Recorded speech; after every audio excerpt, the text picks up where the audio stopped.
ভাইয়েরা আমার, বন্ধুরা আমার, আমাদের বয়স যখন 6 বছর 8 বছর বয়স ছিল, তখন আমরা মাটি দিয়ে হাড়ি পাতিল বানায়া হাড়ি পাতিল দিয়ে কিন্তু আমরা খেলেছি। কিন্তু যখন মাটির হাড়ি পাতিল গুলো দিয়ে খেলতে খেলতে আমাদের মন থেকে হাড়ি পাতিল গুলো মুছে গেছে। যে হাড়ি পাতিল গুলো আমরা নিজ হাতে বানাইছি, সেই হাড়ি পাতিল গুলোকে আমরা নিজ হাতে ভেঙেছি। বলেন ঠিক কিনা? ভাইয়েরা আমার, বন্ধুরা আমার, এই দুনিয়াটা কিন্তু থাকার জায়গা না। এই দুনিয়াটা হলো ক্ষণস্থায়ী, আর আখিরাত হলো চিরস্থায়ী। হাদিস শরীফের মধ্যে বলা হয়েছে, তাম দুনিয়াটা যদি শস্য দিয়ে ভরা থাকে, আর কিয়ামতের ময়দান থেকে একটা পাখি এসে যদি একটা করে শস্য 100 বছর পর পর নিয়ে যায়, বলেন তো এই শস্য কিন্তু ঠিক শেষ হয়ে যাবে? যাবে কিনা বলেন? আল্লাহ রাব্বুল আলামিনের সেই আখিরাতের চিরস্থায়ী জায়গাটা কিন্তু কোনদিন শেষ হবার নয়। বলেন ঠিক কিনা? এজন্য ভাইরা আমার, বন্ধুরা আমার, আখিরাত যেহেতু চিরস্থায়ী, আমাদের আখিরাতকে নিয়ে চলতে হবে। দুনিয়া হলো ক্ষণস্থায়ী। এই জন্য দুনিয়াতে আমাদেরকে যেইভাবে চলতে হবে, এই পথটা হবে রাসূলের পথ, এই পথটা হবে হেদায়েতের পথ, এই পথটা হবে জান্নাতের পথ। তাহলে আমাদের এখন বোঝা দরকার, কোন পথে গেলে আমরা জান্নাতি হব, কোন পথে গেলে আমরা চিরস্থায়ী জান্নাতি হব, কোন পথে গেলে আল্লাহ তাআলার ভালোবাসা পাবো। এই পথ আমাদের অবলম্বন করার দরকার আছে না নাই? বলেন আছে। এজন্য পবিত্র কালামুল্লাহ শরীফে আল্লাহ তাআলা 114টি সূরা নাযিল করেছেন। কোরআনে কারীমের মধ্যে সর্বপ্রথম যে সূরাটা, এই সূরাটার নাম হলো সূরাতুল ফাতিহা। এই সূরা ফাতিহা হলো কোরআনের ভূমিকা। এর পরের সূরাটা আল্লাহ তাআলা নাযিল করেছেন, এই সূরাটার নাম হলো সূরাতুল বাকারা। সূরা বাকারার মধ্যে আল্লাহ তাআলা প্রথমেই বলেছেন যে কারা হেদায়েত প্রাপ্ত, কারা সফল কাম। কারণ আমরা দুনিয়াতে সকলের সফলতা চাই। কেউ চাই যে আমি ইলেকশন করে মেম্বার হই, কেউ বা চেয়ারম্যান হয়, কেউ বা এমপি হয়, কেউ বা মন্ত্রী হয়। কিন্তু অনেকেই মনে করে যে এমপি হয়ে গেলে সফলতা। অনেকেই ব্যবসা বাণিজ্য করে প্রচুর লাভবান করে মনে করে সফলতা অর্জন করেছে। আবার অনেকেই মনে করে আমার যদি ক্ষমতা অনেক হয় আমি সফলতা পেয়ে যাব। কেউ মনে করে যদি ব্যাংকে হাজার হাজার কোটি কোটি টাকা হয়ে যায় আমি সফলতা অর্জন করতে পারবো। কিন্তু ভাইয়েরা আমার, সফলতা কিন্তু আল্লাহ রাব্বুল আলামিন টাকা পয়সার মধ্যে রাখেন নাই। সফলতা হলো আল্লাহ রাব্বুল আলামিন তার দিনের মধ্যে। বলেন ঠিক কিনা? কারণ যার ভিতরে আল্লাহ তাআলার বাণী আছে, যার ভিতরে আল্লাহ প্রদত্ত জ্ঞান আছে, পাক না পাক বোঝার ক্ষমতা আছে, হক হালাল বোঝার ক্ষমতা আছে, যার ভিতরে এইরকম মানসিকতা সৃষ্টি আছে, সেই হলো প্রকৃত সফল। বলেন ঠিক কিনা? আল্লাহ রাব্বুল আলামিন বলেছেন, আল্লাযীনা ইউমিনুনা বিল গায়ব, যারা গায়েবের প্রতি ঈমান আনে।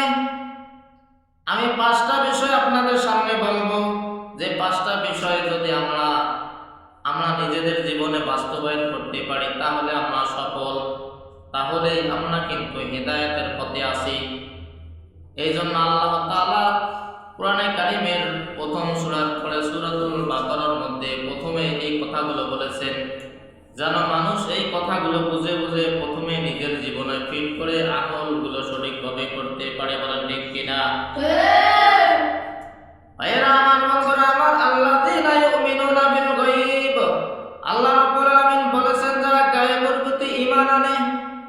গায়েব হলো না দেখার প্রতি বিশ্বাস স্থাপন করার নাম হলো গায়েব। অর্থাৎ আমরা জান্নাত দেখি নাই, আমরা জাহান্নাম দেখি নাই, আমরা লৌহে আরশ, কুরসি, মিজান, সিদরাতুল মুনতাহা, ফেরেশতা জিবরাইল আমিনকেও দেখি নাই, আজরাইল আলাইহিস সালামকে দেখি নাই। আল্লাহ তাআলার অসংখ্য অগণিত ফেরেশতা আল্লাহ তাআলা সৃষ্টি করেছেন, কিন্তু একটা ফেরেশতাও কি আমরা কিন্তু দেখি নাই। আমরা আমাদের নবীকেও পর্যন্ত দেখি নাই। বলেন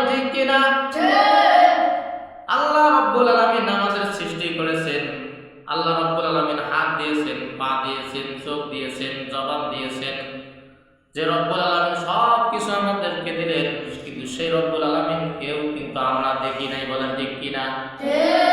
কিন্তু আমরা আল্লাহ রব্বুল আলামিনের প্রতি ঈমান এনেছি, এজন্য আমরা মুসলমান।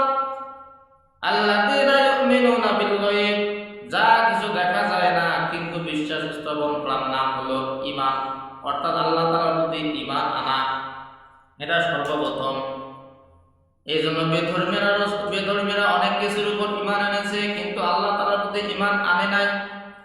এই জন্য তারা সফলতার মধ্যে নেই, তারা ব্যর্থ, তারা হেদায়েতের পথের মধ্যে নাই। এরপর আল্লাহ তাআলা বলেছেন ওয়ায়ুকিমুনাস সালাত, অর্থাৎ যারা নামাজকে কায়েম করে। নামাজ অনেকে আমরা পড়ি, কিন্তু নামাজ পড়া আর নামাজ কায়েম করা কিন্তু এক না ভাইরা আমার। আমি নিজে পড়ি, এটা নামাজ পড়া হয়ে গেল, কিন্তু অন্য কাউকে নামাজের কথা বলি নাই। কিন্তু যদি অন্য কাউকে নামাজের কথা না বলি, নামাজের ফরজ, ওয়াজিব, সুন্নতে মুআক্কাদা যদি না জানি, নামাজের গুরুত্ব সহকারে যদি মসজিদে এসে নামাজ না পড়ে, তাহলে কিন্তু নামাজ কায়েম হবে না। নামাজ কায়েম করার অর্থ হলো 5 ওয়াক্ত নামাজ যথাসময়ে মসজিদে এসে আদায় করতে হবে।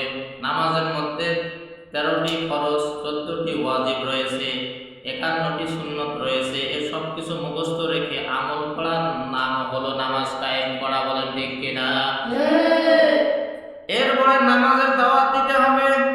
আমার ছেলে নামাজ পড়ে না, আমার মেয়ে নামাজ পড়ে না, আমার ভাতিজা নামাজ পড়ে না, আমার বাবা নামাজ পড়ে না, এইরকম বাবা আছে না নাই? এই নামাজের কথা বলতে হবে। যদি না বলে তাহলে নামাজ কায়েম হবে না। যারা নিজে নামাজ পড়ে, নামাজের উপর থাকে, অটল থেকে অন্যকে দাওয়াত দেয়, নামাজ প্রতিষ্ঠিত করার জন্য এলাকার মধ্যে জামাত বের করে করে মানুষের দ্বারে দ্বারে গিয়ে দাওয়াত দেয়, এরাই হলো আল্লাহ তাআলার পক্ষ থেকে সফলতা এবং সফলতার অর্জন করেছে, এরাই, বলে ঠিক কিনা? আমি 5টা কথা আপনাদের সামনে বলতে চেয়েছি। 1 নম্বর হলো গায়েবের প্রতি ঈমান আনা, 2 নম্বর হলো নামাজ কায়েম করা, 3 নম্বর হলো ওয়া মিম্মা রাযাকনাহুম ইউনফিকুন, যারা নিজের রিজিক থেকে ব্যয় করে।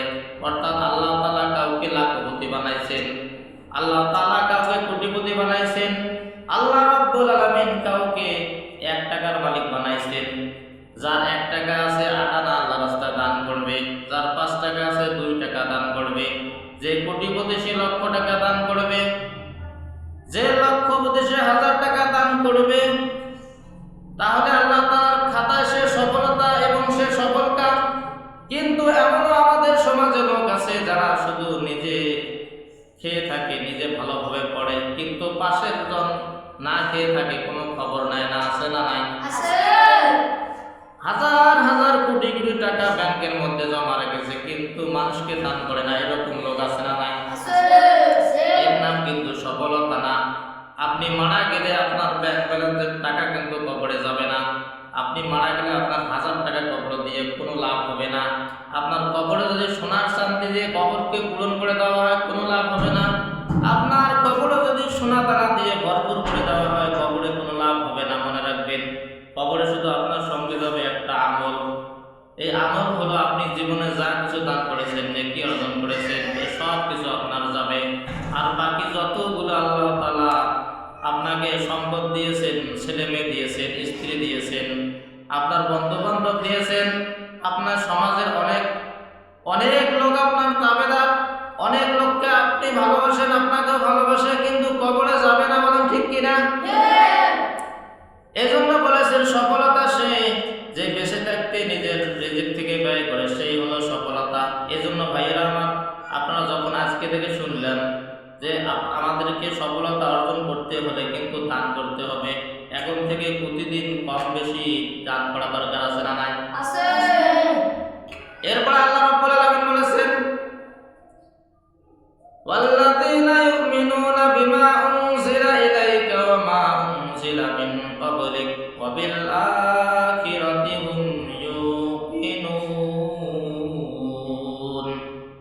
আল্লাহ রাব্বুল আলামিন বলেছেন গায়েব আমার দেওয়া কিতাবগুলোর প্রতি ঈমান আনা, অর্থাৎ আল্লাহ কোরআনকে নাযিল করেন নাই। আল্লাহ তাআলা তাওরাত নাযিল করেছেন, জাবুর নাযিল করেছেন, ইনজিল নাযিল করেছেন। আল্লাহ রাব্বুল আলামিন 100 সহিফা নাযিল করেছেন, বলেন ঠিক কিনা? এর প্রতি বিশ্বাস স্থাপন করা। আমরা মুসলমানরা সব কিতাবের প্রতি বিশ্বাস স্থাপন করি, কিন্তু অনেকেই আছে যে বিশ্বাস স্থাপন করে না। যেমন খ্রিস্টানরা কোরআনকে অস্বীকার করে, ইহুদিরা কোরআনকে অস্বীকার করে, বৌদ্ধরা কোরআনকে অস্বীকার করে, হিন্দুরা অস্বীকার করে। তারা বাইবেলকে স্বীকার করে, ইনজিলকে স্বীকার করে। অর্থাৎ যে সমস্ত কিতাবের বিধান এখন জানি নাই, সেই সমস্ত কিতাবকে তারা বিশ্বাস করে। মনে রাখবেন, কোরআনে কারিমের একটি হরফকে যদি কেউ অস্বীকার করে, কোরআনে কারিমের একটি আয়াতকেও যদি কেউ অস্বীকার করে, সে কাফের। এই জন্য শুধু কোরআনে কারিমের একটি জের জবরকেও যদি অস্বীকার করে, সেও কাফের। এই জন্য আমরা মুসলমান কিতাবের প্রতি বিশ্বাস স্থাপন করেছি। এর জন্য যদি জীবন আমাদের দিতে হয় দেব, তবু কোরআনে কারিমের উপর অটল থাকবো। এর নাম হলো ইমানদার, এর নাম হলো সফলতা, এর নাম হলো হেদায়েত প্রাপ্ত, বলেন ঠিক কিনা? ভাইয়েরা আমার, বন্ধুরা আমার, এরপরে বলেছেন ওয়াবিল আখিরাতি হুম ইউকিনুন, আখিরাতের প্রতি বিশ্বাস স্থাপন করা। আমরা দুনিয়ার মধ্যে এখন যা কিছু করে আমাদের হিসাব হবে, আল্লাহর সম্মুখে দাঁড়াতে হবে, এর নাম হলো আখিরাত। অর্থাৎ আখিরাত থেকে শুরু করে যত খাঁটি আপনার আছে, কিয়ামত আপনার বিচার হবে, আপনার ফুলসিরাতে আপনাকে পার হতে হবে, আল্লাহর সামনে আপনাকে দাঁড়াতে হবে।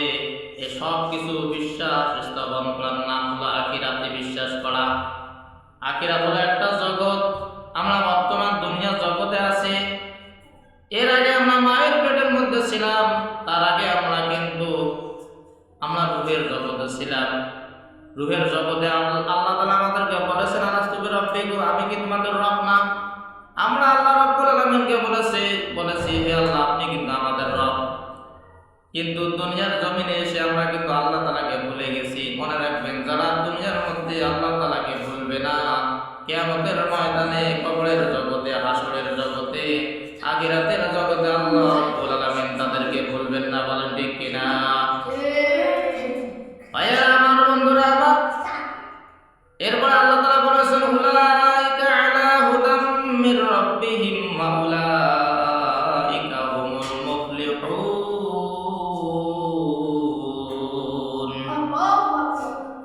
আল্লাহ তাআলা বলেছেন, তারাই হলো হিদায়াত প্রাপ্ত, তারাই হলো সফল কাম।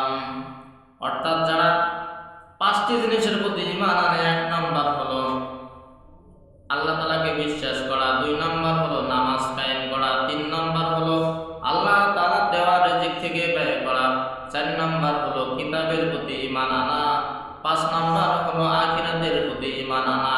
ওয়া উলাইকা হুমুল